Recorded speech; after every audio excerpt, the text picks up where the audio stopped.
एक बार उधर ही के मुगल राजा आदिल शाह ने मराठाओं के बीच में से इनके पिता को उठा करके जेल में डाल दिया, कारावास दे दिया। और ये बहुत दिन तक सोचने लगे कि क्या करें। और तभी देखिए उसी समय में शाहजहां भी था दिल्ली के अंदर, और शाहजहां भी हालांकि है वो भी मुसलमान और आदिल शाह भी मुसलमान, लेकिन पॉलिटिक्स तो पॉलिटिक्स है ना।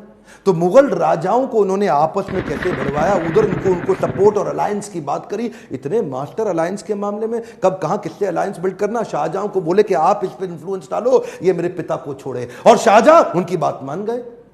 शाहजहां को उन्होंने बोला कि तुम्हारे कई युद्ध होने वाले हैं नॉर्थ में, और उस समय पीछे से अगर तुम्हें यहां से मदद की जरूरत पड़े तो मैं छत्रपति शिवाजी तुम्हारी मदद करूंगा। इसको बोलो आदिल शाह को मेरे पिता को छोड़े। छुड़वा दिया। छत्रपति शिवाजी, इनके लिए युद्ध जीतना जरूरी था, लड़ना भले ही जरूरी ना हो। कई बार तो ये लड़े बिना भी युद्ध जीत जाते थे, यही तो इनकी चतुराई थी। इसे क्या कहते हैं, सामने वाला सरेंडर कर देगा स्वॉर्ड निकाले पहले, स्वॉर्ड निकालने से पहले, surrender before the sword comes out. इनकी बुद्धिमत्ता क्या थी कि ये एनिमी से अलायंस क्रिएट कर लेते थे। जो इन्हें बर्बाद करने आता था वही इनको आबाद करके जाता था। पोर्टफोलियो डाइवर्सिफिकेशन में बड़े मास्टर थे। ये नहीं कि एक ही जगह लगे रहे, साथ साथ पैरेलल लीडरशिप बिल्ड करते थे। उधर कोंकण कोस्टलाइन के पास में जो आज का गुजरात है, महाराष्ट्र है, आज का गोवा है, आज का नीचे तक कर्नाटक है, ये पूरी कोस्टलाइन पे इन्होंने एक नेवी बिल्ड करी, नेवी की सेना, समुद्री सेना को तैयार किया। एक्चुअली छत्रपति शिवाजी को फादर ऑफ इंडियन नेवी भी बोला जाता है। और एक और बात आप सीखते हैं, preparation of scenario analysis. Scenario analysis का मतलब क्या है,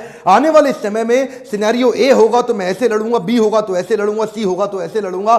सिनेरियो की तैयारी पहले रखनी चाहिए। उस समय वहां का तानाशाह आदिल शाह, जो उस समय तक शिवाजी से बहुत तंग आ चुका था, बहुत परेशान हो चुका था, इन्होंने अपने सबसे बड़े सेनापति, सबसे चीफ जनरल अफजल खान को भेजा कि अफजल खान इसको खत्म करके आओ किसी तरीके से। अफजल खान जानता था शिवाजी एक ईमानदार आदमी है, तो उसको एक प्रपोजल भेज दिया, शिवाजी मैं तुमसे अकेले मिलने आऊंगा, संधि करना चाहता हूं, अकेले मिलोगे मुझसे।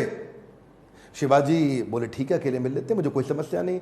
अफजल खान ने बोला नियम यह है, ना तुम्हारे पास कोई सेना, ना मेरे पास कोई सेना, मैं भी अकेला, तुम भी अकेले, ना तुम्हारे पास कोई अस्त्र शस्त्र, ना मेरे पास कोई अस्त्र शस्त्र।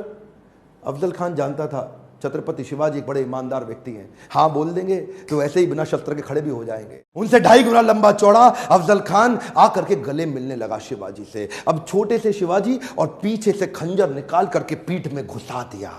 प्रिपेयर्ड थे पहले ही, शिवाजी पहले ही प्रिपेयर्ड थे।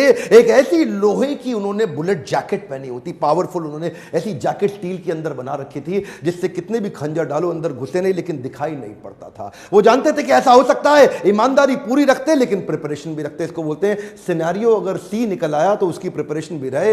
हाथ पीछे से खींचा और उनका सिंह नख बाहर निकल आया, और वो जो सिंह नख नाम का उनका जो चाकू होता है ना, वो चाकू शेर के पंजे जैसा इतना सॉलिड कि उसको घुसाया पेट में। अफजल खान का किडनी वहां से बाहर निकाल दी फाड़ के। और यहां रुके नहीं, इसको मारते ही अब इसकी सेना का पूरा मनोबल तोड़ दिया।